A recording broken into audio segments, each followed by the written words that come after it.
ദൈവത്തിന്റെ രാജ്യത്തിന്റെ ഒരു ഉദയം അല്ലെങ്കിൽ ദൈവരാജ്യത്തിന്റെ ആരംഭം യേശുക്രിസ്തുവിലൂടെ ഭൂമിയിൽ ഇവിടെ രൂപപ്പെടുകയാണ്. സ്നാപകയോഹന്നാൻ നമുക്കറിയാം, മാനസാന്തരപ്പെടുവീൻ എന്ന ഒരു ദൈവിക സന്ദേശം മുന്നമേ പറഞ്ഞുവെങ്കിലും അതേപടിയായിട്ട് ഏറ്റെടുത്തുകൊണ്ട് രാജ്യത്തിന്റെ സുവിശേഷമായിട്ട് യേശുക്രിസ്തുവും ഇവിടെ ഈ 4-ാം അധ്യായത്തിൽ വിളിച്ചു പറയുന്നുണ്ട്, മാനസാന്തരപ്പെടുവീൻ, സ്വർഗരാജ്യം സമീപിച്ചിരിക്കുന്നു എന്ന ഒരു വ്യക്തമായ സൂചന ഇവിടെ നമുക്ക് നൽകുന്നുണ്ട്. ഇവിടെ തിരുവഴുത്ത് നമ്മൾ പഠിക്കുമ്പോൾ യോഹന്നാന്റെ തടവറയെ കുറിച്ച് നമുക്ക് കേൾക്കാൻ കഴിയും. യോഹന്നാൻ തടവറയിൽ പ്രവേശിക്കപ്പെടുമ്പോൾ യേശു തന്റെ ദിവ്യമായ നിയമനത്തിലേക്ക് അല്ലെങ്കിൽ ഉദ്ദേശത്തിലേക്ക് അല്ലെങ്കിൽ അടിയന്തരാവസ്ഥയിലേക്ക് ഇവിടെ കാലെടുത്തു വെക്കുകയാണ്. കാരണം ഈ സ്വർഗരാജ്യത്തിന്റെ സുവിശേഷം യോഹന്നാൻ സ്നാപൻ കൊണ്ട് അവസാനിക്കാനുള്ളതല്ല, മറിച്ച് അതിനപ്പുറമായിട്ട് ഇത് തുടർമാനോട്ട് കൊണ്ടുവരേണ്ടതാകിയാൽ സ്വർഗത്തിലെ ദൈവത്തിന്റെ പുത്രനായ യേശു ക്രിസ്തു സ്വർഗരാജ്യം സമീപിച്ചിരിക്കുന്നു എന്നുള്ള വലിയ ആഹ്വാനത്തോടെ ഇവിടെ മുന്നോട്ട് കടന്നു വരികയാണ്. കാരണം ഇതൊരു അടിയന്തരാവസ്ഥയാണ്. ഇത് ദൈവത്തിന്റെ ഉദ്ദേശം നിവൃത്തീകരിക്കേണ്ടുന്ന ഒന്നാണ്. അതുകൊണ്ട് വലിയ ദൗത്യം ഏറ്റെടുത്തുകൊണ്ട് കർത്താവായ യേശു ക്രിസ്തു ഇവിടെ കടന്നു വരുന്നു. നമുക്കറിയാം, ഇവിടെ ഒരു വലിയ സംഘടിതമായ കൂട്ടായ്മയാണ് ഈ സുവിശേഷത്തിൽ നമുക്ക് കാണാൻ കഴിയുന്നത്. ഇതിൽ പ്രവചനത്തിന്റെ ശക്തി വെളിപ്പെടുന്നുണ്ട്. ഇതിൽ ദൈവത്തിന്റെ കോളിങ് അഥവാ വിളി വെളിപ്പെടുന്നുണ്ട്. അതുപോലെ തന്നെ സുവിശേഷം പഠിപ്പിക്കലിലേക്ക് മാറുന്നു. രോഗശാന്തിയുടെ ഒരു മിനിസ്ട്രിയിലേക്ക് ഇവിടെ ഒത്തുചേരുന്നുണ്ട്. അതുകൊണ്ട് പ്രവചനം, വിളി, പഠിപ്പിക്കൽ, രോഗശാന്തി എന്നിങ്ങനെയുള്ള ദിവ്യമായ അനുഭവങ്ങളുടെ ഒരു കൂട്ടായ്മയാണ് യേശു ക്രിസ്തുവിലൂടെ ഇവിടെ നടക്കുവാനിടയാകുന്നത്. നമുക്ക് തിരുവഴുത്ത് പഠിക്കുമ്പോൾ കാണാൻ കഴിയുന്നത് ഇങ്ങനെയാണ്: യേശു ഗലീലയിലേക്ക് പോകുന്നു. ഇത് വാസ്തവത്തിൽ യെശയ്യാപ്രവാചക പുസ്തകത്തിന്റെ നിവൃത്തിയാണ്. പ്രിയമുള്ളവരെ, നമുക്ക് മനസ്സിലാക്കി തരുന്ന ഒരു ദൈവിക സന്ദേശം ഇതാണ്: യേശു നസറത്ത് വിട്ട് കപർന്നഹൂമിൽ സ്ഥിര താമസമാക്കാൻ തയ്യാറാകുന്നു. വചനം പറയുന്നത് ഇങ്ങനെയാണ്: സെബൂലൂനിലും നഫ്താലിയിലും ഒരു വലിയ വെളിച്ചം ഉദിക്കാൻ പോകുന്നു എന്ന് ഇവിടെ വ്യക്തമാക്കിയാണ്. ഇത് യെശയ്യാ പുസ്തകം 9-ാം അധ്യായം 1 മുതൽ 2 വരെയുള്ള പ്രവാചക പുസ്തകത്തിലെ പ്രവചനം ഇവിടെ നിവൃത്തീകരിക്കുന്നു എന്ന് നമുക്ക് മനസ്സിലാക്കാൻ കഴിയുന്നു. നമ്മൾ ചിന്തിക്കേണ്ട ഒരു ചിന്ത ഇതാണ്: എന്തുകൊണ്ടാണ് ഈ സെബൂലൂൻ നഫ്താലിയിൽ കടന്നു വരാൻ ഇടയാകുന്നത്? വാസ്തവത്തിൽ ഇത് നശിപ്പിക്കപ്പെട്ട പ്രദേശങ്ങളാണ്. ഏത് രാജ്യത്താൽ? അസീര്യന്റെ രാജ്യത്താൽ, അസീര്യൻ ആക്രമണത്താൽ നശിപ്പിക്കപ്പെട്ട പ്രദേശങ്ങളാണ് ഈ സെബൂലൂൻ ഓർ നഫ്താലി. അതുകൊണ്ട് ഈ ജനത്തിനിടയിൽ അന്ധകാരം നിലനിൽക്കുന്നു, നിരാശ നിലനിൽക്കുന്നു. ഈ ജാതികളുടെ ഇടയിലേക്ക് യേശുക്രിസ്തുവിന്റെ സുവിശേഷം അല്ലെങ്കിൽ ദൈവരാജ്യത്തിന്റെ സന്ദേശവുമായി ജാതികളുടെ ഗലീലി എന്നറിയപ്പെടുന്ന ഈ സമൃദ്ധ ജനതയുടെ ഇടയിലേക്ക് ആര് കടന്നു വരികയാണ്? നമ്മുടെ വാഴ്ത്തപ്പെട്ടവനായ യേശു കർത്താവ് കടന്നു വരികയാണ്. ഓക്കെ, ഇത്രയും നമ്മൾ മനസ്സിലാക്കുക. എങ്കിലും സ്വർഗത്തിലെ ദൈവത്തിന്റെ പുത്രനായ യേശു ക്രിസ്തു അന്ധകാര നിബിഡമായിരിക്കുന്ന നിരാശ ജനകമാകുന്ന ജനതയിലേക്ക് കടന്നു വരുന്നു. ഇതിൽ നിന്ന് നമുക്ക് മനസ്സിലാക്കുന്ന ഒരു സത്യം ഇതാണ്: ജീവിതത്തിന്റെ ഇരുട്ടിന്റെ മേഖലയിലേക്ക് വെളിച്ചമായിട്ട് യേശു ക്രിസ്തു കടന്നു വരുന്നു എന്നുള്ളതാണ്. വളരെ സന്തോഷമുള്ള ഒരു കാര്യമല്ലേ? ഓക്കെ, ഇന്നത്തെ കാലത്ത് ആധുനിക സിറിയ പോലുള്ള ദേശങ്ങളിൽ നമുക്കറിയാം, യുദ്ധം കെടുതികളിൽ നിറഞ്ഞു നിൽക്കുന്ന ദേശങ്ങളാണ്. ഇവിടെ വേണ്ടും പോലുള്ള സ്കൂൾ വിദ്യാഭ്യാസം ഇല്ല. ഇവിടെയുള്ള സ്ഥിതിവിശേഷങ്ങൾ നമുക്ക് നന്നായിട്ട് അറിയാം. അനാഥരായി വിധവമാരായി പലരും കഴിയുകയാണ്. സ്വന്തം കുഞ്ഞുങ്ങൾക്ക് മാതാപിതാക്കളില്ല, മാതാപിതാക്കൾക്ക് കുഞ്ഞുങ്ങളില്ല. അമ്മ ഭർത്താവ് നഷ്ടപ്പെട്ടു, ഭാര്യ നഷ്ടപ്പെട്ടു, ഇങ്ങനെ പലവിധമായ പ്രശ്നങ്ങളാൽ ഇന്നുള്ള സിറിയ ദേശം കിടക്കുന്നത് പോലെ അവിടെയൊക്കെ ഒരു സ്കൂൾ വിദ്യാഭ്യാസം തുടങ്ങിയാൽ എന്തായിരിക്കും? അവർക്ക് വളരെ ആനന്ദം ഉണ്ടാകുകയാണ്. സ്കൂൾ വിദ്യാഭ്യാസം തുടങ്ങി കഴിയുമ്പോൾ അവർക്ക് വേണ്ടുന്ന ഭക്ഷണ പദാർത്ഥങ്ങൾ അല്ലെങ്കിൽ വിദ്യാഭ്യാസം നൽകുമ്പോൾ അവർക്ക് വലിയ പ്രത്യാശ ഉദിക്കുകയാണ്. അത് നമ്മൾ മറന്നു പോകരുത്. അപ്പോൾ ഇവിടെ ക്ഷീണിതരായിരിക്കുന്ന ഈ ജനതയ്ക്ക് ആത്മീയമായിട്ടും ഭൗതികമായിട്ടും യേശു ക്രിസ്തു ഒരു ഉദയ വെളിച്ചമായി ഇവിടെ രൂപാന്തരപ്പെടുകയാണ്. അപ്പോൾ ഇന്ന് രാത്രി വചനം കേൾക്കുന്ന ദൈവമക്കൾക്ക് നൽകുന്ന ദൈവിക സന്ദേശം എന്ന് പറയുന്ന ഇതാണ്: ഇരുട്ടിന്റെ നടുവിലും അന്ധതയുടെ നടുവിലും നിരാശയുടെ നടുവിലും വെളിച്ചമായിട്ട് യേശു ക്രിസ്തു കടന്നു വരുന്നു എന്നുള്ളതാണ്. തിരുവഴുത്തി മത്തായിയുടെ സുവിശേഷം 4-ാം അധ്യായം 17-ാം വചനം എന്താണ് പറയുന്നത്? മാനസാന്തരപ്പെടുവീൻ, ദൈവരാജ്യം സമീപിച്ചിരിക്കുന്നു എന്നുള്ളതാണ്. നമുക്കറിയാം, മനുഷ്യൻ എപ്പോഴും ആശ്വാസം കൊതിക്കുന്നു, മനുഷ്യൻ എപ്പോഴും രോഗസൗഖ്യം പ്രതീക്ഷിക്കുന്നു, മനുഷ്യൻ എപ്പോഴും ജീവിതത്തിൽ അന്നുള്ള പ്രതിസന്ധികൾ മാറിക്കിട്ടുവാൻ അവർ വളരെയധികം ആകാംക്ഷയോടെ അടുത്ത തുറയിലേക്ക് കടന്നു പോവുകയാണ്. എന്നാൽ യേശുക്രിസ്തുവിന്റെ മിനിസ്ട്രി ശ്രദ്ധിക്കുക, ദൈവത്തിന്റെ രാജ്യം സ്ഥാപിക്കുക എന്നുള്ളതാണ്. ദൈവത്തിന്റെ രാജ്യം എന്ന് പറയുന്നത് യഥാർത്ഥമായ മാനസാന്തരത്തിന്റെ ഘടകം ഇവിടെ വെളിപ്പെടുത്തുന്നു. മാനസാന്തരം എന്ന ഒരു തുറന്ന പുസ്തകം ഇവിടെ ജനത്തിന് കാണിച്ചു കൊടുക്കുകയാണ്. ഇതൊരു വലിയൊരു ചാപ്റ്റർ ആണെന്നും ഈ ചാപ്റ്ററിൽ നിക്ഷിപ്തമായിരിക്കുന്ന അനേക അർത്ഥവത്തായ കാര്യങ്ങൾ ഉണ്ടെന്നുള്ള ഒരു നഗ്ന സത്യം യേശുക്രിസ്തുവിലൂടെ ഇവിടെ വെളിപ്പെടുത്തുകയാണ്. മത്തായിയുടെ സുവിശേഷത്തിൽ 3-ാം അധ്യായത്തിൽ 2-ൽ യോഹന്നാൻ സ്നാപകൻ പറഞ്ഞത് മാനസാന്തര സ്നാനമാണെങ്കിൽ, ഇവിടെ യേശുക്രിസ്തു തന്റെ രാജകീയ അധികാരത്തോടെ, തന്റെ മഹത്വമേറിയ അധികാരത്തോട്, പദവിയോട് വിളിച്ചു പറയുകയാണ്, മാനസാന്തരപ്പെടുവിൻ, അനുതപിക്കുക. മെറ്റാനോ എന്ന ഗ്രീക്ക് പദമാണ് ഇതിന് കൊടുത്തിരിക്കുന്നത്. അതായത് മനസ്സിന്റെയും ഹൃദയത്തിന്റെയും പൂർണ്ണമായ പരിവർത്തനം. കാരണം നമുക്ക് സ്വർഗരാജ്യത്തിൽ പോകണ്ടേ? അല്പ രോഗസൗഖ്യം കിട്ടിയോണ്ട് നമുക്ക് സ്വർഗരാജ്യത്തിൽ പോകാൻ പറ്റുമോ? സാമ്പത്തികമായ വഴികൾ തുറന്നത് കൊണ്ടോ, നല്ലൊരു പ്രൊമോഷൻ അല്ലെങ്കിൽ നല്ലൊരു ജോലി ലഭിച്ചത് കൊണ്ടോ, നല്ലൊരു സുഹൃത്ത് ബന്ധം ലഭിച്ചത് കൊണ്ടോ, നല്ലൊരു കുടുംബജീവനം നയിച്ചത് കൊണ്ട് സ്വർഗത്തിൽ പോകാൻ കഴിയുമോ? അതുകൊണ്ട് പരിശുദ്ധാത്മാവ് ഇവിടെ ഓർമ്മിപ്പിക്കുന്ന മാനസാന്തരം എന്ന് പറയുന്നത് മെറ്റാനോ, മത്ലബ് മനസ്സിന്റെയും ഹൃദയത്തിന്റെയും പൂർണ്ണമായ പരിവർത്തനമാണ്. അതാണ് വാസ്തവത്തിൽ സ്വർഗരാജ്യം എന്നതുകൊണ്ട് ഉദ്ദേശിക്കുന്നത്, അതല്ലാതെ ഒരു സ്ഥലമല്ല. ദൈവത്തിന്റെ വാഴ്ചയും അല്ലെങ്കിൽ ദൈവത്തിന്റെ ഭരണം മനുഷ്യ ചരിത്രത്തിലേക്ക് കടന്നു വരുന്നു. ലോകത്തിൽ അറിവുള്ളവർ, വിദ്യാസമ്പന്നന്മാരായ ആളുകൾ, സോക്രട്ടീസിനെ പോലെ, പ്ലേറ്റോയെ പോലെ സാഹിത്യപരമായ തത്വചിന്തകളുമായിട്ട് കടന്നു വന്നവർ അനേകരുണ്ട്. എന്നാൽ മനുഷ്യനകത്തൊരു മാനസാന്തരത്തിന്റെ ദൈവിക സന്ദേശം പരത്തുവാൻ യേശുക്രിസ്തുവിലൂടെ ഇവിടെ സാധിക്കുന്നു എന്നുള്ളതാണ്. ഓക്കെ, അപ്പോൾ പ്രിയമുള്ളവരെ, നമ്മൾ മനസ്സിലാക്കേണ്ട ഒരു സത്യം ഇതാണ്. അകത്തളത്തിൽ ഒരു മാനസാന്തരം എന്ന് പറയുന്ന ഒരു ഭയം നിമിത്തം ഉണ്ടാകേണ്ട ഒരു മാനസാന്തരമല്ല. ദൈവത്തിന്റെ സ്നേഹം തിരിച്ചറിഞ്ഞ് രൂപാന്തരപ്പെടുന്ന ഒരു മാനസാന്തരമുണ്ട്. യഥാർത്ഥ പശ്ചാത്താപ മനോഭാവം, അതത്ര ക്രിസ്തു നമ്മളിൽ നിന്ന് ആഗ്രഹിക്കുന്നത്. തിരുവെടുത്ത് പറയുന്നു, രാജ്യം സമീപത്തമാണ്, അത് എത്താവുന്ന ദൂരത്താണ്. അത് നമ്മളിൽ എത്തണം. എങ്ങനെ എത്തണം? യേശുക്രിസ്തുവിനെ സ്വീകരിക്കുന്നതിലൂടെയാണ് ആ ദൈവിക രാജ്യം രുചിച്ചറിയാൻ കഴിയുന്നത്. വിശുദ്ധ കരങ്ങളിൽ ഉയർത്തി ഒരിക്കലും ദൈവത്തിന് സ്തോത്രം ചെയ്താണ്. നമ്മുടെ ജീവിതത്തിൽ രാജാവ് വരണം, നമ്മുടെ ജീവിതത്തിൽ കർത്താവ് വരണം, നമ്മുടെ ജീവിതത്തിൽ പ്രഭുവായവൻ വരണം, നമ്മുടെ ജീവിതത്തിൽ സമാധാന പുത്രൻ വരണം. അതുകൊണ്ട് ജീവിതത്തിനകത്ത് പ്രവേശിക്കുവാൻ, ഹൃദയത്തിനകത്ത് വളർന്നു വരാൻ കഴിയുന്ന ഒരു മാനസാന്തര തലമുണ്ട് എന്ന് ദൈവമൊക്കെ തിരിച്ചറിയുക. ഈ ലോകത്തിലെ ആക്സത്തിലോ അല്ലെങ്കിൽ ഈ ലോകത്തിലെ കോപത്തിലോ മുങ്ങിത്താഴുന്ന ഒരു അവസ്ഥയിലേക്ക് നാം മാറുന്നുവെങ്കിൽ നമുക്ക് ഒരിക്കലും രക്ഷപ്പെടാൻ കഴിയുകയില്ല എന്ന് വിചാരിക്കരുത്. മാനസാന്തരം കൊണ്ട് നമ്മളിലുള്ള കോപ സ്വഭാവം നീങ്ങാൻ കഴിയുമെന്ന് തിരുവെഴുത്ത് വെളിപ്പെടുത്തുന്നു.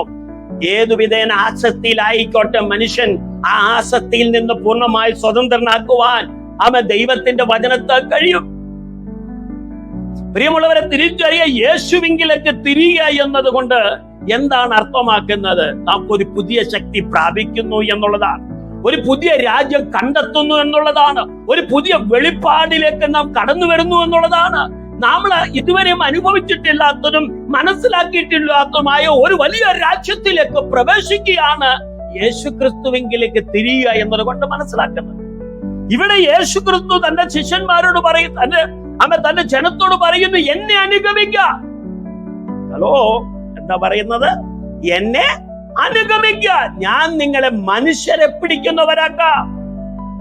വാസ്തവത്തിൽ പരിശീലനം ലഭിച്ച അന്നത്തെ റബിമാരെ അല്ല ഇവിടെ ദൈവം ഉദ്ദേശിക്കുന്നത്. സാധാരണ മത്സ്യത്തൊഴിലാളികളെയാണ് യേശു വിളിക്കുന്നത്. അപ്പൊ ജീവിതത്തിന്റെ നടുവിൽ ദൈവത്തിന്റെ വിളി എന്ന് പറയുന്നത് സാധാരണക്കാരിൽ സാധാരണക്കാരായ ആളുകളിലേക്ക് കടന്നു വരുന്നു എന്നുള്ളതാണ്.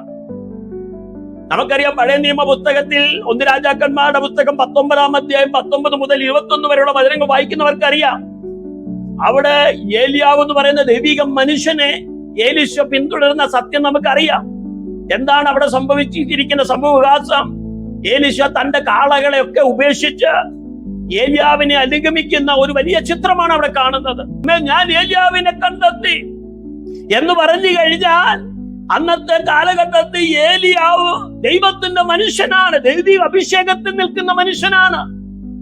എലീശ അവന്റെ 12 കാളെ അമ്മ കൂട്ടി ഒഴിവിച്ചുകൊണ്ടിരിക്കുന്ന സമയം സ്വർഗത്തിലെ ദൈവത്തിന്റെ വചനം പറയുന്നത് ഇങ്ങനെയാണ്: ഏലിയാവ് അവന്റെ അരികെ വന്നു.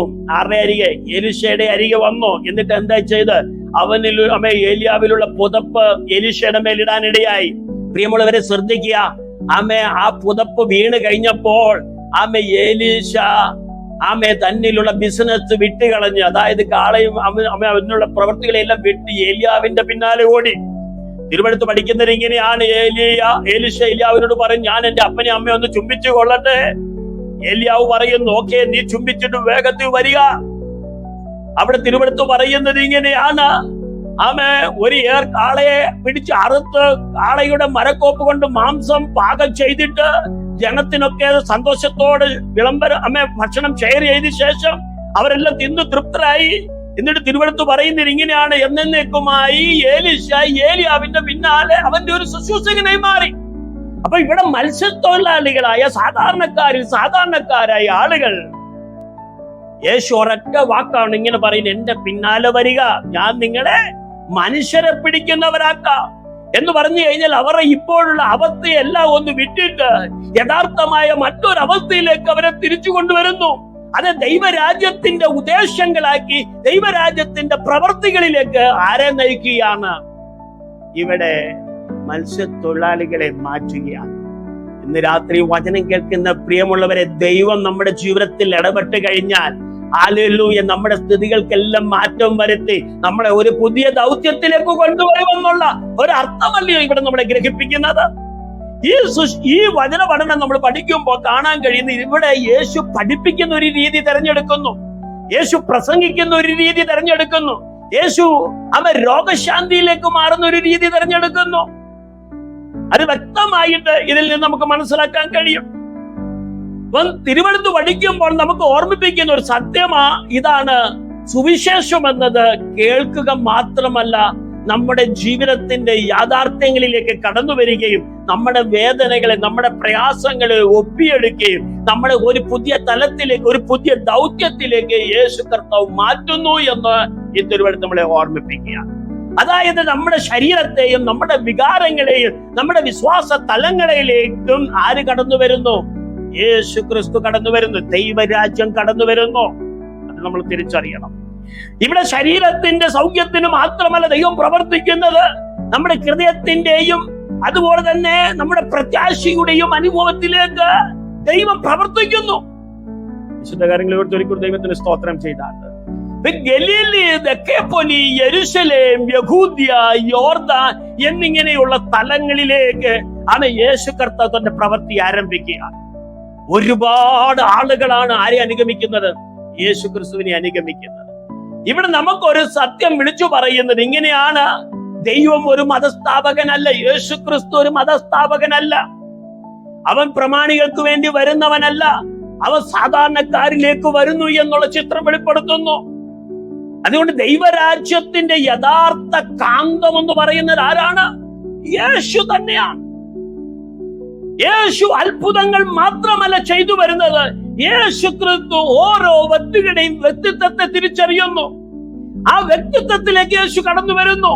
ഓരോ വ്യക്തിയുടെയും ജീവിതത്തിലെ സാന്നിധ്യം തിരിച്ചറിയുന്നു. ആ സാന്നിധ്യത്തിലേക്ക് ആര് കടന്നു വരുന്നു? യേശു ക്രിസ്തു കടന്നു വരുന്നു. യേശു ക്രിസ്തു ഓരോരുത്തരുടെയും കഴിവും ബലവും ശക്തിയും തിരിച്ചറിയുന്നു. ആ അവസ്ഥയിലേക്ക്, ആ ശക്തിയിലേക്ക് ആര് കടന്നു വരുന്നു? പ്രിയരെ, യേശു ക്രിസ്തു കടന്നു വരുന്നു. വിശുദ്ധ കാര്യങ്ങളിൽ ഒരിക്കലും ദൈവത്തിന് സ്തോത്രം ചെയ്താണ്. ഹല്ലേലൂയ. ഇവിടെ ദൈവത്തിന്റെ വചനം പഠിക്കുന്നത് ഇങ്ങനെയാണ്: ഇരുട്ടിലിരിക്കുന്ന ജനം വലിയൊരു വെളിച്ചം കണ്ടു. അപ്പൊ യേശുക്രിസ്തുവിലൂടെ ഒരു ദേശത്തിൽ വരുന്ന മാറ്റം വളരെ വലുതാണ്. യേശുക്രിസ്തുവിലൂടെ ഒരു രാജ്യത്ത് വരുന്ന മാറ്റം വളരെ വലുതാണ്.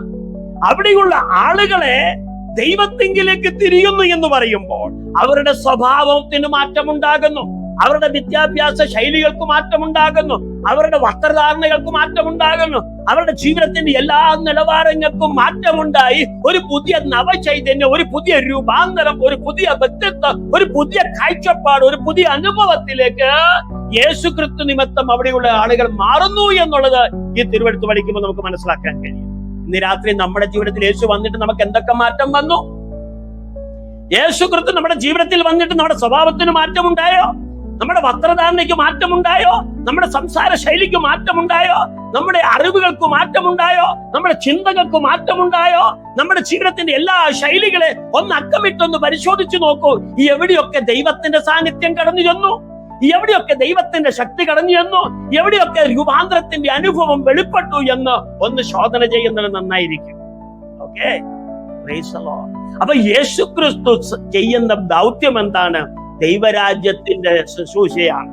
വിശുദ്ധ കരങ്ങളിൽ ഉയർത്തി ദൈവത്തിന് നന്ദി പറഞ്ഞാൽ യേശു കർത്താവ് ശരീരത്തിനും മനസ്സിനും ആത്മാവിനും പ്രവർത്തിച്ചു വരുന്നു എന്നുള്ളത് തിരുവെഴുത്തിൽ നമ്മൾ മനസ്സിലാക്കുന്നു.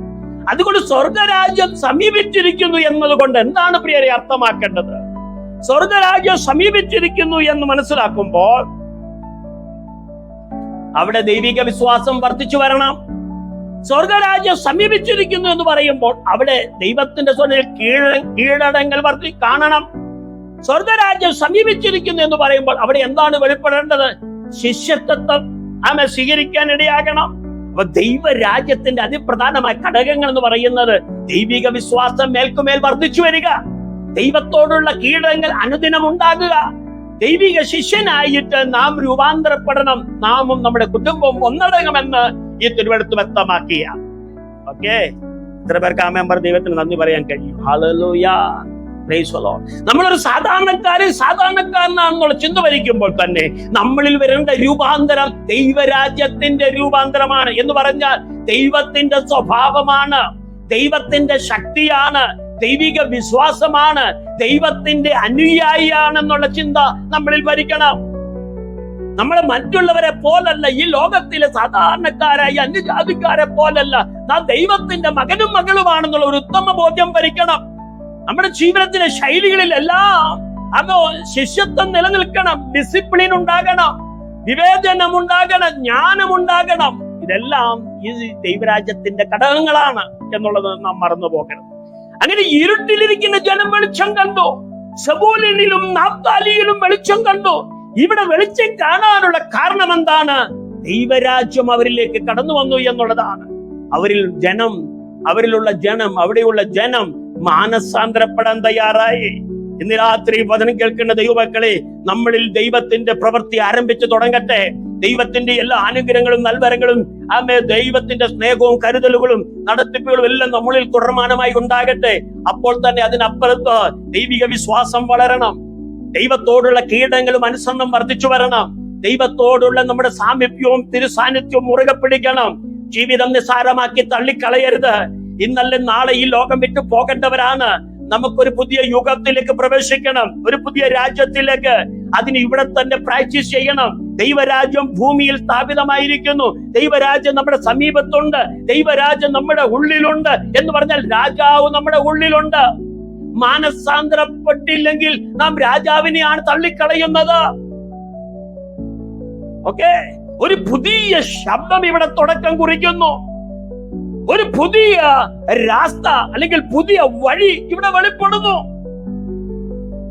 മത്തായി 4:17 അതാണ് കാണാൻ കഴിയുന്നത്. തന്റെ പരസ്യ ശുശ്രൂഷ, ആരുടെ പരസ്യ ശുശ്രൂഷ? യേശു കർത്താവിന്റെ പരസ്യ ശുശ്രൂഷ. ഈ പരസ്യ ശുശ്രൂഷ വാസ്തവത്തിൽ എന്താണ്? നിത്യകാലത്തിലേക്കുള്ള പ്രതിധ്വനിയാണ്. നിത്യരാജ്യത്തിലേക്ക്, അനന്തമായ രാജ്യത്തിലേക്ക് കടക്കുന്നതിന്റെ പ്രതിധ്വനിയാണ്. വചനം പറയുന്നത് ഇങ്ങനെയാണ്: അന്നു മുതൽ സ്വർഗരാജ്യം സമീപിച്ചിരിക്കുന്നു, മാനസാന്തരപ്പെടുവീൻ എന്ന് പ്രസംഗിച്ചു തുടങ്ങി എന്നാണ്. അപ്പൊ ഈ വാക്കുകൾ ഗലീലയിൽ ഉടനീളം മാത്രമല്ല, ലോകത്തിന്റെ ആത്മീയ ചരിത്രത്തിൽ ഉടനീളം ഇടിമുഴക്കത്തോടെ മുഴങ്ങിയിരിക്കുന്നു എന്ന് നാം മനസ്സിലാക്കണം. പക്ഷെ ഇന്ന് ക്രിസ്തീയ സമൂഹത്തിന്റെ അവസ്ഥ എന്താണ്? ലോകത്തുള്ള തിരുസഭയുടെ അവസ്ഥ എന്താണ്? പലരും തങ്ങളുടെ വിശ്വാസം നഷ്ടപ്പെടുത്തിയില്ലയോ? പലരും തങ്ങളുടെ ജീവിതത്തിൽ ആത്മീയത എന്ന് തപ്പിപ്പിടിച്ചപ്പോൾ കാണാൻ കഴിയത്തില്ല. നീതി നഷ്ടപ്പെട്ടിരിക്കുന്നു, സത്യം നഷ്ടപ്പെട്ടിരിക്കുന്നു, വിശ്വാസം നഷ്ടപ്പെട്ടിരിക്കുന്നു. എല്ലായിടത്തും കപടവാദികളാണ്, എല്ലായിടത്തും അഭിനയമാണ്, എല്ലായിടത്തും ദുർനടപ്പാണ് കാണുന്നത്. അതുകൊണ്ട് ഈ വചനം കേൾക്കണം, നമ്മുടെ ജീവിതത്തിലെങ്കിലും ഒരു മാനസാന്തരം ഉണ്ടാകണം. ഹലോ, വിശുദ്ധ കരങ്ങളിലൂടെ ദൈവത്തെ സ്തുതിച്ചാട്ട്. ഹല്ലേലൂയ.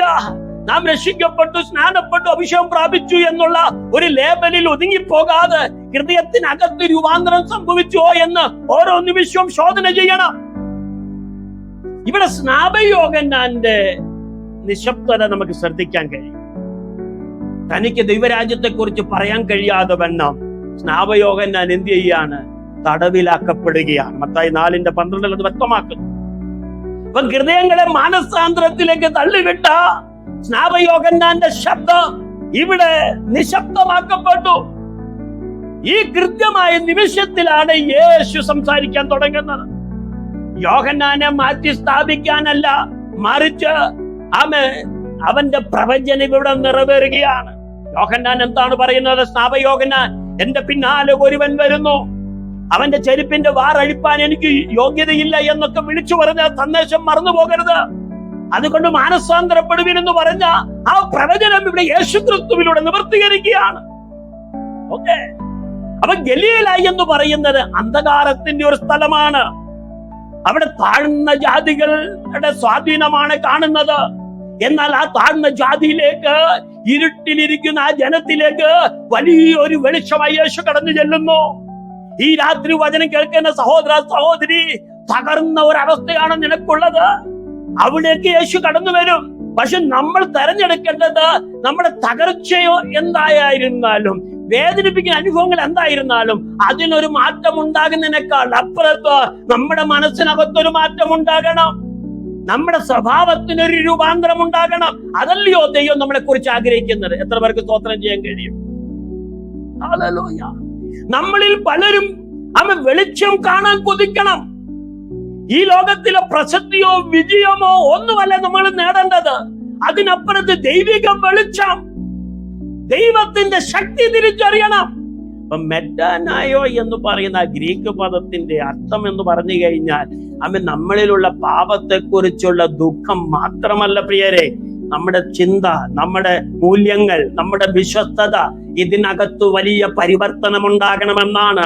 ഇന്നത്തെ സുവിശേഷ പ്രസംഗം മുഴുവൻ ആശ്വാസത്തിന്റെയും അതുപോലെ രോഗസൗഖ്യത്തിന്റെയും അതുപോലെ തന്നെ മനുഷ്യന് ശാരീരികമായി മാനസികമായി അല്പം സമാധാനം കിട്ടുന്ന പ്രസംഗമാണ്. എന്നാൽ ഇവിടെ ഒന്നും രൂപാന്തരം സംഭവിക്കുന്നില്ല, മനസ്സിനകത്തൊരു മാറ്റം ഉണ്ടാകുന്നില്ല. ഇവിടെ മാറ്റം ഉണ്ടാകണം. മാറ്റുക എന്ന് പറഞ്ഞാൽ ഹല്ലേലൂയ, നമ്മുടെ മനസ്സിനകത്ത് മാറ്റം ഉണ്ടാകണം. നോയോ, മനസ്സ്. അപ്പൊ മെറ്റാ നോയോ എന്ന് പറഞ്ഞു കഴിഞ്ഞാൽ മനസ്സിനകത്തൊരു മാറ്റം ഉണ്ടാകണം. ഓക്കെ, മനസ്സിനപ്പുറത്തേക്ക് പോകുക, പാപത്തിൽ നിന്ന് അപ്പുറത്തേക്ക് പോകുക, രാജാവിംഗിലേക്ക് കടന്നു വരിക, നിത്യഭവനത്തിലെ കുറിച്ചുള്ള ചിന്ത വ്യാപരിക്കുക, സ്വർഗത്തെ കുറിച്ച് ചിന്തിക്കുക. ഇതല്ലയോ നമ്മളെ കുറിച്ച് ദൈവം ആഗ്രഹിക്കുന്നത്? നമുക്ക് നമ്മുടെ ഭൂമിയിൽ നമുക്ക് നേട്ടമുണ്ടായോണ്ട് ദൈവത്തിന് എന്തെങ്കിലും പ്രയോജനം ഉണ്ടാകുന്നുണ്ടോ? ദൈവത്തിന് പ്രയോജനം ഉണ്ടാകണമെങ്കിൽ എന്റെയും നിങ്ങളുടെയും ഹൃദയത്തിനകത്ത് മാറ്റം ഉണ്ടാകണം. സ്വഭാവ രൂപീകരണം, വിശുദ്ധ ജീവിതത്തിലേക്കുള്ള കാഴ്ചപ്പാടുകൾ പെറുക്കി വെക്കണം. യഥാർത്ഥ ദൈവത്തിന്റെ രാജ്യത്തെ കുറിച്ചുള്ള ചിത്രവും അത് പ്രാവർത്തികമാക്കണം. ദൈവമായ യഹോവയെങ്കിലേക്ക് മടങ്ങി വരണം. പത്രങ്ങളെയല്ല, ഹൃദയങ്ങളെ തന്നെ കീറി മുറിച്ചുകൊണ്ട് കടന്നു വരണമെന്നല്ലയോ യോവാൽ പ്രവചനം 2:13 പറയുന്നത്? അതുകൊണ്ട് ഈ തിരുവെഴുത്തിന്റെ വെളിച്ചത്തിൽ ദുഷ്ടന്മാർ തങ്ങളുടെ വഴി ഉപേക്ഷിക്കണം. അവർ യഹോവയെങ്കിലേക്ക് തിരിയണം. വഞ്ചനയും ചതിയും വ്യാജവും നിറഞ്ഞിരിക്കുന്ന ഈ അനുഭവം നമ്മളിൽ ഉണ്ടാകരുത്. കാപട്യവും അഭിനയവും നമ്മളിൽ ഉണ്ടാകരുത്. നിത്യമായ നിസ്വാർത്ഥമായ ഒരു സ്നേഹം നമ്മളിൽ വെളിപ്പെടണമെന്ന് ആരാഗ്രഹിക്കുന്നു? ദൈവം ആഗ്രഹിക്കുന്നു. പ്രിയമുള്ളവരെ, ആ ധൂർത്തവൃത്തന്റെ കഥ നമുക്ക് നന്നായിട്ട് അറിയാം. വാസ്തവത്തിൽ അവന്റെ പശ്ചാത്താപം എന്താണ്? പന്നികളെ കുറിച്ചോ അല്ലെങ്കിൽ അവന്റെ ദാരിദ്ര്യത്തെ കുറിച്ചല്ലോ പശ്ചാത്താപം. അവന്റെ പശ്ചാത്താപം എന്ന് പറയുന്നത് പിതാവിന്റെ ഭവനത്തിലേക്ക് തിരിയുന്ന ഒരു പശ്ചാത്താപമാണ്. ഇന്ന് പലരുടെയും പശ്ചാത്താപം എന്ന് പറയുന്നത് എന്റെ സമ്പത്ത് നഷ്ടപ്പെട്ടു, എനിക്ക് ദാരിദ്ര്യം നേരിട്ടു, ഇങ്ങനെയുള്ള ദുഃഖത്തിന്റെ ഒരു വലിയ വേലിയേറ്റമല്ലയോ നമ്മുടെ ഹൃദയത്തിൽ നിലകൊള്ളുന്നത്? ഇതാണോ വാസ്തവത്തിൽ പശ്ചാത്താപം എന്ന് പറയുന്നത്? പശ്ചാത്താപം എന്ന് പറയുന്നത് നമ്മുടെ പിതാവിന്റെ ഭവനത്തിലേക്ക് വരണം, നമ്മുടെ അപ്പന്റെ ഭവനത്തിലേക്ക് വരണം, ആ സ്വർഗീയ സന്തോഷത്തിലേക്ക് വരണം. വിശുദ്ധ കാര്യങ്ങൾ ഒരിക്കലും ദൈവത്തിന് നന്ദി പറഞ്ഞാണ്. Hallelujah, hallelujah. എന്റെ സമയം തീരാറായിക്കൊണ്ടിരിക്കുകയാണ്. വേഗത്തിൽ നമുക്ക് മുന്നോട്ട് പോകാം. ഇവിടെ തിരുവെടുത്ത് സ്വർഗരാജ്യത്തെ കുറിച്ച് മത്തായിയുടെ സുവിശേഷത്തിൽ 32 പ്രാവശ്യമാണ് പറയുന്നത്. എത്ര പ്രാവശ്യമാണ്? 32 പ്രാവശ്യം.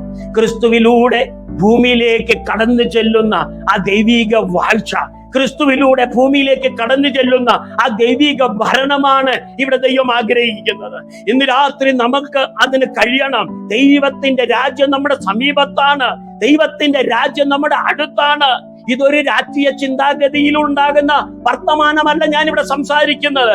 ഇത് ഹൃദയത്തിൽ നിന്ന് ഉരുവാകേണ്ടുന്ന ആത്മീക നവചൈതന്യത്തിന്റെ ആത്മീകമായ സ്വഭാവത്തെ കുറിച്ചാണ് ഞാനിവിടെ സംസാരിക്കുന്നത്. ഇന്ന് രാത്രി വചനം കേൾക്കുന്ന പ്രിയമുള്ളവരെ, സമീപത്തുണ്ട് എന്ന് പറയുമ്പോൾ എന്താണ് അർത്ഥമാക്കേണ്ടത്? എന്നാണ് ഗ്രീക്കിൽ പറയുന്നത്. അതായത് കേവലം ആശയത്തിനപ്പുറത്ത്, ഈ ലോകത്തിന്റെ അറിവുകൾക്കപ്പുറത്ത് രാജാവ് ഇവിടെ ഉണ്ടെന്ന് ഉള്ള അർത്ഥമാണ്. യേശുവിലൂടെയുള്ള രാജ്യം നമ്മളെ ഹൃദയത്തിൽ സ്ഥാപിക്കണം. വിശുദ്ധ കരങ്ങൾ ദൈവത്തിന് സ്തോത്രം ചെയ്താണ്. നമ്മൾ ചെല്ലുമ്പോൾ നമ്മുടെ കൂടെ രാജാവും കടന്നു വരികയാണ്. നാം പട്ടണത്തിലേക്ക് ചെല്ലുമ്പോൾ, മാർക്കറ്റിലേക്ക് ചെല്ലുമ്പോൾ, നാം ഒരു സൊസൈറ്റിയിലേക്ക് ചെല്ലുമ്പോൾ നാം മാത്രമല്ല കടന്നു പോകുന്നത്, നമ്മുടെ രാജാവ് കടന്നു പോകുകയാണ്, നമ്മളിലുള്ള ദൈവരാജ്യം കടന്നു പോകുകയാണ്. ഇന്ന് രാത്രിയിൽ കേൾക്കുക, നമ്മുടെ മുറിയിൽ എത്രത്തോളം കുടുംബമായിട്ടുള്ള ഒരു പ്രാർത്ഥനയുണ്ട്. നമ്മുടെ കുടുംബത്തിനകത്തൊരു പ്രാർത്ഥനയുണ്ടെങ്കിൽ അവിടെ രാജാവുണ്ട്, രാജാവിന്റെ സാന്നിധ്യമുണ്ട്. രാജ്യം അങ്ങ് അകലെയല്ല. രാജ്യം എന്ന് പറയുന്നത് ദൈവത്തിന്റെ കീഴടങ്കലാണ്.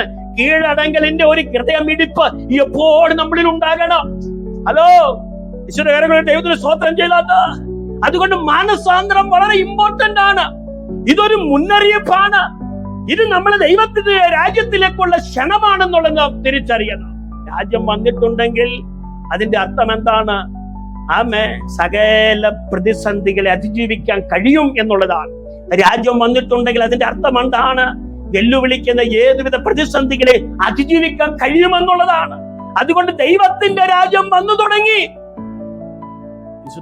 ദൈവത്തെ സ്തുതിച്ചാണ്. എല്ലാവരും ദൈവത്തെ മഹത്വപ്പെടുത്തിക്കൊണ്ടിരുന്നാട്ട്. നമ്മളിലുള്ള പാപം, അഹങ്കാരം, സ്വയം നീതി, പൊങ്ങച്ചം, ഇങ്ങനെയുള്ള ഈ ലോകത്തിന്റെ ശക്തികൾ ഒതുങ്ങണമെങ്കിൽ ഇവിടെ ദൈവരാജ്യം അകത്ത് പ്രവേശിക്കണം. ഹല്ലേലൂയ. ഇത് പുനരുത്ഥാനത്തിലേക്കുള്ള ഒരു യാത്രയാണ്. ഇത് ഉയർപ്പിലേക്കുള്ള ഒരു യാത്രയാണ്. മരണം വിട്ട് നിത്യതയിലേക്കുള്ള ഒരു യാത്രയാണ്. ഇവിടെ യഥാർത്ഥമായ ദൈവരാജ്യത്തുള്ള സന്തോഷം ഉണ്ടാകണം, ദൈവിക സ്വാതന്ത്ര്യം ഉണ്ടാകണം, ദൈവിക സമാധാനം ഉണ്ടാകണം, ദൈവത്താലുള്ള ഒരു രോഗശാന്തി ഇവിടെ ഉണ്ടാകണം. അതുകൊണ്ട് തിരുവെടുത്ത് പറയുന്നത് ഇങ്ങനെയാണ്. ലൂക്കോസിന്റെ സുവിശേഷം 15-ാം അധ്യായം 7-ാം വചനം പറയുന്നത് പോലെ, മാനസാന്തരപ്പെടുന്ന ഒരു പാപിയെ ചൊല്ലി സ്വർഗത്തിൽ വലിയ സന്തോഷമുണ്ട് എന്ന്. അപ്പോൾ ഒരു വ്യക്തി മാനസാന്തരപ്പെട്ടാൽ എവിടം സന്തോഷിക്കും? പ്രിയരെ, അങ്ങ് സ്വർഗം സന്തോഷിക്കുക. നമ്മൾ രോഗസൗഖ്യം പ്രാപിച്ചത് കൊണ്ട് സ്വർഗം സന്തോഷിക്കത്തില്ല. നമുക്ക് ഭൗതിക നന്മ വർദ്ധിച്ചത് കൊണ്ട് സ്വർഗം സന്തോഷിക്കത്തില്ല. നമുക്ക് ഇവിടെ ബാങ്ക് ബാലൻസ് ഉള്ളത് കൊണ്ട് സ്വർഗം സന്തോഷിക്കത്തില്ല. നമുക്ക് നമ്മുടെ കുടുംബങ്ങളും കുഞ്ഞുങ്ങളും ഒരുമിച്ച് നിൽക്കുന്നു എന്നതുകൊണ്ട് സ്വർഗം സന്തോഷിക്കത്തില്ല. സ്വർഗം സന്തോഷിക്കണമെങ്കിൽ എന്നിലും നിങ്ങളിലും യഥാർത്ഥമായ മാനസാന്തരം സംഭവിക്കണം. മനസ്സിനകത്തൊരു മാറ്റം, ഹല്ലേലൂയ, പൂർണ്ണതയിലേക്ക് എത്തണം. യഥാർത്ഥ മാനസാന്തരം എന്ന് പറയുന്നത് ദൈവിക ദുഃഖമാണ്. അതാണ് 2 കൊരിന്ത്യർ 7:10 പറയുന്നത്. യഥാർത്ഥ മാനസാന്തരം എന്ന് പറയുന്നത് ദൈവഗത പ്രകാരമുള്ള ദുഃഖമാണ്. ആ ദുഃഖമാണ് ഈ മനുഷ്യനെ യഥാർത്ഥത്തിൽ അനുതാപത്തിലേക്ക് നയിക്കുന്നത്, മാനസാന്തരത്തിലേക്ക് നയിക്കുന്നത്, യഥാർത്ഥ രക്ഷയിലേക്ക് കൊണ്ടുവരുന്നത്. ഇന്ന് രാത്രി വചനം കേൾക്കുന്ന എന്റെ പ്രിയ സ്നേഹിതരോട് പറയാനുള്ളത്, നമുക്ക് വേണ്ടുന്നത് തുറന്ന ഹൃദയം, യഥാർത്ഥ മാനസാന്തരം. അതാണ് സങ്കീർത്തനക്കാരൻ പറയുന്നത് 51:17. ദൈവമേ, തകർന്നും ഉറങ്ങിയും ഇരിക്കുന്ന ഹൃദയത്തെ നീ നിരസിക്കുകയില്ല. അത് വേദന ഉണ്ടാകണം ഹൃദയത്തിനകത്ത്. പാപം എന്നെ മേൽ വാടരുതേ എന്ന് പറഞ്ഞ് നിലവിളിക്കണം. ആമേ, ഒരഭിനയും ഒരു കാപട്യം, ഒരു വഞ്ചനയും, ഒരു അഹങ്കാരവും, ഒരു ദൂത്തലയും എന്നിൽ വരരുതേ എന്ന് പറഞ്ഞ് നിലവിളിക്കണം. എന്റെ ജീവിതത്തിന് ഒരു രൂപാന്തരം ഉണ്ടാകണം. ഒരു സ്റ്റെയിൻഡ് ഗ്ലാസ് ജനാല എത്ര മനോഹരമാണ്. എത്രയോ വീടുകളിൽ സ്റ്റെയിൻഡ് ഗ്ലാസ് ജനാലയുണ്ട്. അതൊരു വിദഗ്ധ ശില്പി ഒരുമിച്ച് കൂട്ടുന്ന പൊട്ടിയ കഷ്ണങ്ങളല്ലയോ? ഹല്ലേലൂയ. അതുപോലെയാണ് ദൈവത്തിന്റെ കൈകളിലുള്ള പശ്ചാത്താപമുള്ള ഹൃദയമെന്ന് തിരിച്ചറിയണം. തകർന്നുറങ്ങിയ ഹൃദയത്തെ ദൈവം നിരസിക്കത്തില്ല. മനസ്സാന്തരപ്പെടാനുള്ള ഒരു മനസ്സുണ്ടാകണം. ഞാൻ വലിയ വിശ്വാസിയാണ്, പാരമ്പര്യമായിട്ട് ഞാൻ വിശ്വാസിയാണെന്ന് പറയുന്ന പൊങ്ങച്ചൊക്കെ ഒന്ന് ഒഴിവാക്കിയിട്ട് ഇന്ന് എന്റെയും നിന്റെ അവസ്ഥ എന്താണ്? ദൈവത്തിന്റെ കോളിങ്, നിത്യതയിലേക്കുള്ള കോളിങ് വന്നാൽ നമുക്ക് സ്വർഗം സ്വീകരിക്കാൻ കഴിയുമോ? സ്വർഗം വിശുദ്ധമാണെന്ന് അറിയാമോ? അവന്റെ സിംഹാസനം വിശുദ്ധമാണെന്ന് അറിയാമോ? ആമേ, അവിടെ അശുദ്ധി പ്രവേശിക്കത്തില്ലെന്നുള്ള വാസ്തവം നിങ്ങൾ തിരിച്ചറിയുന്നില്ലയോ? നമ്മുടെ ജീവിത ശൈലികൾക്ക് എവിടെയെങ്കിലും ദൈവ സാന്നിധ്യമുണ്ടോ? ഇവിടെ തിരുവെടുത്ത് പറയുന്നത് റോമാലേഖനം 12:2 പറയുന്നത് പോലെ നിങ്ങളുടെ മനസ്സ് അനുദിനം മനസ്സ് പുതുക്കണം. ദൈവത്തിന്റെ രാജ്യമെന്ന യുക്തിയിലേക്ക് മാറണം. ഹല്ലേലൂയ. ഭൗമിക യുക്തിയിൽ നിന്ന് ദൈവരാജ്യത്തിന്റെ യുക്തിയിലേക്ക് നമുക്കൊരു പുനർനിർമ്മാണം ഉണ്ടാകണം. ക്രിസ്തുവേശുവിലുള്ള ഒരു മനസ്സ് നമ്മളിൽ ഉണ്ടാകണം. എത്ര പേർക്ക് അന്ന് പറഞ്ഞ് സ്തോത്രം ചെയ്യട്ടെ?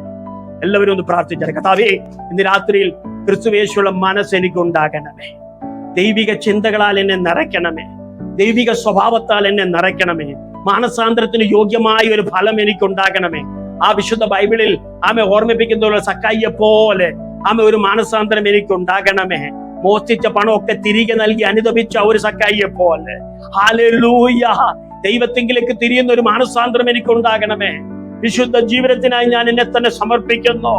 ഹല്ലേലൂയ. ഞാൻ അഹങ്കാരത്തെ നേരിടുമെന്നും ദുഷ്ടതയെ ഞാൻ നേരിടുമെന്നും എന്നിലുള്ള സത്യത്തെ ഞാൻ വെളിപ്പെടുത്തുമെന്നും എന്നിലുള്ള ദൈവത്തിന്റെ ദയയും കരുണയും ഞാൻ വെളിപ്പെടുത്തുമെന്നും ഇന്ന് രാത്രി പ്രാർത്ഥിച്ചു തുടങ്ങട്ടെ.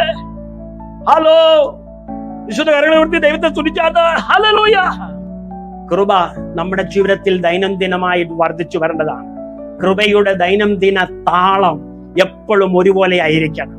ഹല്ലേലൂയ. രാവിലത്തെ സ്വഭാവം വൈകിട്ട് വരുമ്പം മാറരുത്. വൈകിട്ടത്തെ സ്വഭാവം രാവിലെ വരുമ്പം മാറരുത്. മനുഷ്യന്റെ സ്വഭാവങ്ങൾ വൈകല്യങ്ങളാണ്. അതിങ്ങനെ മാറി മാറി മാറി മറിഞ്ഞുകൊണ്ടിരിക്കുകയാണ്. അതുകൊണ്ട് ഹൃദയത്തിന്റെ സ്വഭാവങ്ങൾ സ്ഥിരപ്പെടണം. വചനത്തിൽ നല്ല മനോഭാവം കാണിക്കണം, നല്ല ശീലമുണ്ടാകണം, നല്ല ബന്ധങ്ങൾ ഉണ്ടാകണം, നല്ല മുൻഗണന ദൈവവചനത്തോടുള്ള ബന്ധത്തിൽ ഉണ്ടാകണം. രാജാവ് അടുത്തിരിക്കുന്നു. എത്ര പേർക്ക് ഈ രാജാവിനോട് ചേർന്ന് നിൽക്കാൻ കഴിയും? യേശുക്രിസ്തു നമ്മളിലുണ്ട്. അവൻ രാജാവായിട്ട് വാഴാൻ ആഗ്രഹിക്കുന്നു. അവൻ നമ്മളിൽ ഭരിക്കാൻ ഏൽപ്പിച്ചു കൊടുക്കുമോ? ഹല്ലേലൂയ. ഇന്ന് രാത്രിയിൽ എത്ര പേർക്ക് തയ്യാറാണ്? മാനസാന്തരം എന്ന് പറയുന്നത് കേവലം വില കുറഞ്ഞതായി കാണരുത്. ദൈവത്തിന്റെ കൃപയുടെ മഹത്വം തിരിച്ചറിഞ്ഞ് അതിൽ വളരൂ. പത്രോസും അത് തന്നെയല്ലയോ പ്രസംഗിച്ചത്? പ്രവൃത്തി പുസ്തകം 2:38 മാനസാന്തരപ്പെടുവീൻ, സ്നാനമേൽപ്പീൻ എന്നല്ലയോ അവിടെ സംസാരിക്കുന്നത്? ഹാനമേ, ദൈവം നിഗളികളോട് എതിർത്ത് നിൽക്കുന്നു. ദൈവം താഴ്മയുള്ളവർക്ക് കൃപ പകരുന്നു. അതുകൊണ്ട് താഴ്മ നമുക്ക് ആവശ്യമല്ലയോ? നമ്മളിലുള്ള നീതി വെളിപ്പെടണ്ടയോ? നമ്മളിലുള്ള ഔദാര്യവും അനുകമ്പയും വർദ്ധിച്ചു വരേണ്ടതല്ലയോ? അതുകൊണ്ട് ഇന്ന് രാത്രി തിരുവചനത്തിലേക്ക് നമുക്കൊന്ന് കടന്നു വരാം. ന്യായം പ്രവർത്തിക്കാൻ, കരുണ വെളിപ്പെടാൻ, സ്നേഹിക്കാൻ, ദൈവസന്നിധിയിൽ താഴ്മയോടെ നടക്കുവാൻ എത്ര പേര് രാത്രി തയ്യാറാണ്? ഒരു നിലവിളി ഇവിടെ ഉയരട്ടെ. ദൈവിക ദുഃഖം യഥാർത്ഥ മാനസാന്തരത്തിലേക്ക് നടത്തുന്നു. ദൈവിക ദുഃഖം യഥാർത്ഥ പശ്ചാത്താപത്തിലേക്ക് നടത്തുന്നു. അതുകൊണ്ട് ദൈവവചനം പറഞ്ഞു, നിങ്ങൾ തിരിഞ്ഞു വരൂ, നിങ്ങൾ എങ്കിലേക്ക് വരൂ, ഞാൻ നിങ്ങളെ മനുഷ്യരെ പിടിക്കുന്നവരാക്കാം. ഹല്ലേലൂയ. രാജാവ് അകലെയല്ല, രാജ്യം വൈകുന്നില്ല. ഇന്ന് രാത്രി നമ്മുടെ പ്രതികരണമാണ് ഇവിടെ ആവശ്യം. അതേ കർത്താവേ, ഞാൻ കടന്നു വരുന്നു, എന്നിൽ ഒരു മാനസാന്തരത്തിന്റെ ശക്തി വർദ്ധിക്കട്ടെ. അതേ, ദരിദ്ര അനുഗ്രഹിതരായി മാറുന്നു. സൗമ്യതയുള്ളവർ ഹല്ലേലൂയ ഭൂമിയുടെ അവകാശിയായി മാറുന്നു. പീഡിപ്പിക്കപ്പെടുന്നവർ ആനന്ദിക്കുന്നു. ഇന്ന് രാത്രിയിൽ വളരെയധികം അനുഗ്രഹിക്കപ്പെട്ട വചനം നമ്മുടെ മധ്യം മുഴങ്ങിക്കൊണ്ടിരിക്കുമ്പോൾ ഒന്ന് സമർപ്പിച്ചു കൊള്ളുക. ഹല്ലേലൂയ. ഞാൻ എന്റെ വാക്കിൽ ചുരുക്കട്ടെ. അടുത്തൊരു 5-ാം അധ്യായത്തിലേക്കാണ് നമുക്ക് കടന്നു വരേണ്ടത്. 5-ാം അധ്യായം ദൈവരാജ്യത്തിന്റെ ഒരു തുറന്ന പുസ്തകം വെളിപ്പെടാൻ പോകുകയാണ്. ഇതിന്റെ നടുവിൽ ഒരു 10 ക്വസ്റ്റ്യൻ ഞാൻ നിങ്ങളോട് ചോദിക്കാൻ പോകുകയാണ്. എത്ര പേർക്ക് ചോദ്യത്തിന് ആൻസർ പറയാൻ തയ്യാറാണ്? ഹല്ലേലൂയ. നിങ്ങൾ ധൈര്യത്തോടെ കടന്നു വരിക. പരിശുദ്ധാത്മാവ് ഈ വചനങ്ങളാൽ നമ്മളെ അനുഗ്രഹിക്കുമാർ.